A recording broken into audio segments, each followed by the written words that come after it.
नमस्कार, आपण पाहताय सांगली न्यूज. खानापूर आटपाडी तालुक्यातील विद्यार्थ्यांच्या उज्ज्वल भविष्यासाठी स्वर्गीय आमदार अनिल भाऊ बाबर युवा मंचच्या वतीने विटा येथे 2 दिवसीय भव्य करिअर मार्गदर्शन शिबिराचे आयोजन करण्यात आले.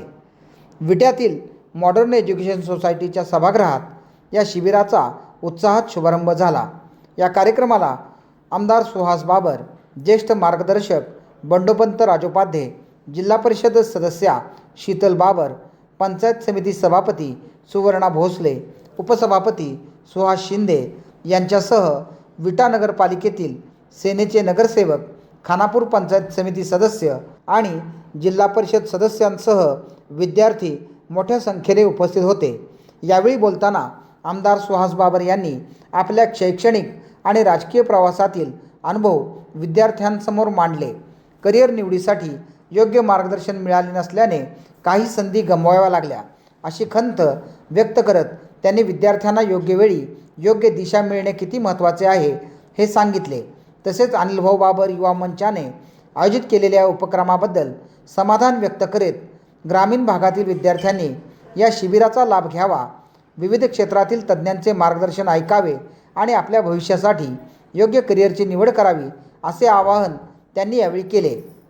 पाहुयात आमदार सुहास बाबर या विद्यार्थ्यांच्या भविष्याला नवी दिशा देणाऱ्या करिअर मार्गदर्शन शिबिरात नेमके काय म्हणाले. काका, मनोगत सुरू करण्यापूर्वी ह्या कार्यक्रमामध्ये 1% माझं श्रेय नाही पहिल्यांदाच सांगून टाकतो. हा जो कार्यक्रम आयोजित केला आहे तो सर्वस्वी ॲडव्होकेट प्रतिभा शेंडे आणि अनिकेत शिंदे या दोघांनी तो कार्यक्रम सगळा आयोजित केला. मला फक्त त्यांनी विचारलं की असं आमची संकल्पना आहे, मी फक्त हो म्हणालोय. हो म्हटल्यानंतर मी त्यानंतर आजच आलोय कार्यक्रमाला, त्यामुळे ते माझाच फोटो लावला आहे, माझंच नाव घेत आहे. त्यामुळे माझं याच्यामध्ये काय श्रेय नाही, पण अत्यंत उत्कृष्ट कार्यक्रम त्यांनी. फक्त मी त्यांना एक सूचना दिली होती की आजकाल अनेक असे कार्यक्रम होतात. 10वी 12वीचे निकाल लागले, नीटच्या माझ्यामध्ये उद्याच परीक्षा असेल त्याची, ते निकाल लागले की असे अनेक ज्याला उपक्रम होत असतात.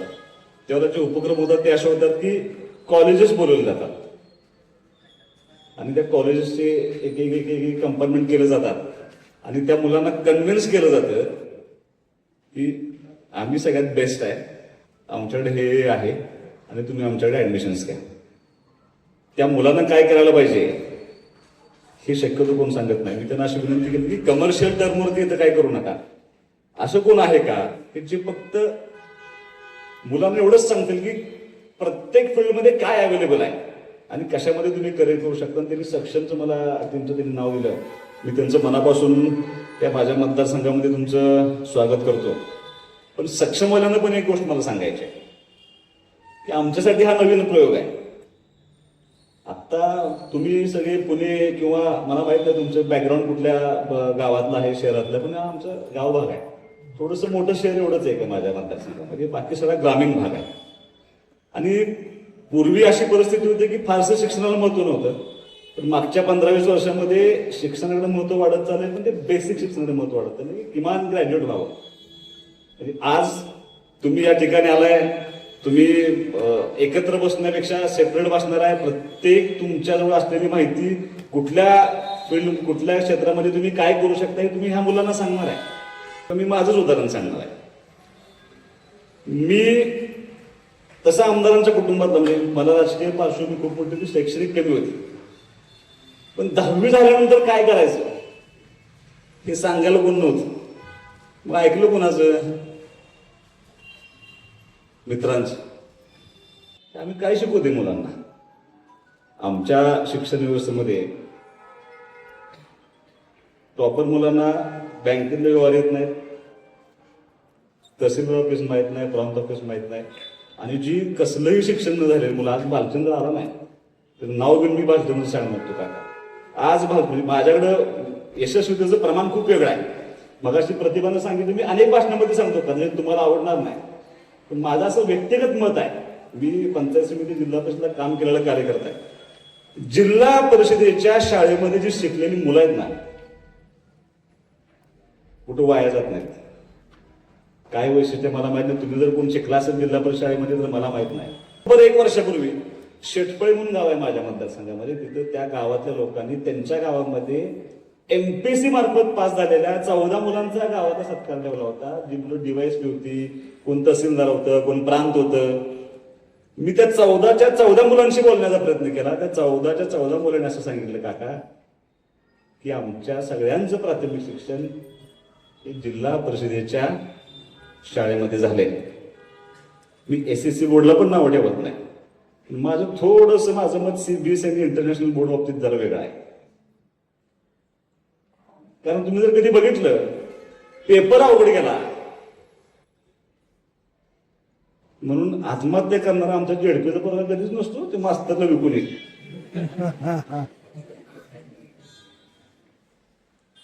त्यात जर अडचण आली, कारण शेवटी असं आहे की समोर बसलेली किंवा सक्षमची आज 30 मुलं तुम्ही असाल तर तुमच्या वर्गातली सगळी मुलं आठवा. सगळीच यशस्वी आहेत का?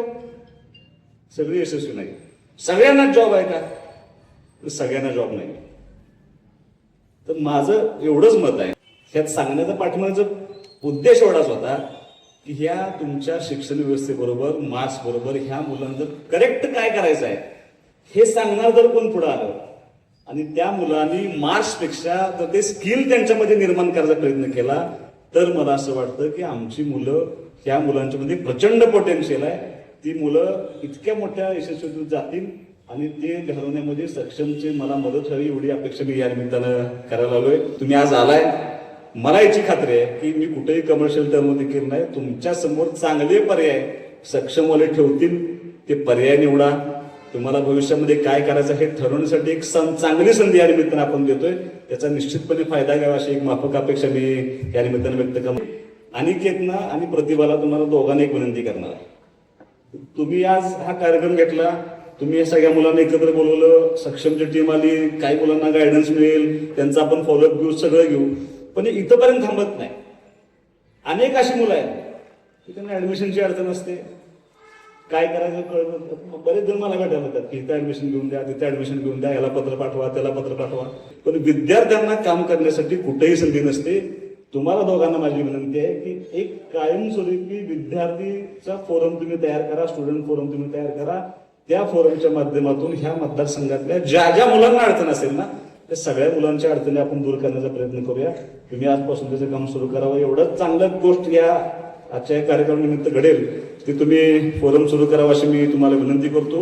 जास्तीत जास्त मुलांना एकत्र करा आणि सगळ्या मुलांना मदत करण्याच्या दृष्टीने प्रयत्न करा. कारण मला असं वाटतं की ग्रामीण भागामधल्या मुलांच्या मध्ये प्रचंड पोटेन्शियल आहे, टॅलेंट आहे, आवश्यकता आहे. जर त्यांना आपण खरंच स्किल लोक बनवलं तर निश्चितपणे आमची लोक तुम्हाला खूप मोठ्या चांगल्या कामामध्ये दिसतील. कदाचित आणि 5 वर्षानंतर सक्षमच्या टीममध्ये आमचा एखादा मुलगा असेल तरी काय चुकीचं होणार नाही. तुम्हाला आणखीन त्याचं काम करण्याची संधी मिळेल. मला काय कोण सांगायला नव्हतं. आमचा एक मामा IAS झालाय. आमच्या वडिलांना, आमच्या यांना असं वाटायचं, काकांना वाटायचं की सुहासनं पण असं काहीतरी IAS IPS व्हावं असे वाटायचं. पण त्यांना आम्ही काय तो मार्ग पत्करला नाही. आणि ते सांगायला राहून गेलं की मी माझं लॉची डिग्री वयाच्या 42व्या वर्षी घेतली.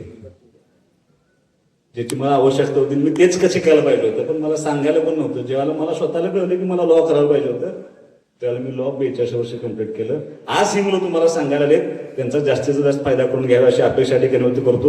सांगली न्यूजसाठी विद्याधर कुलकर्णी, विटा.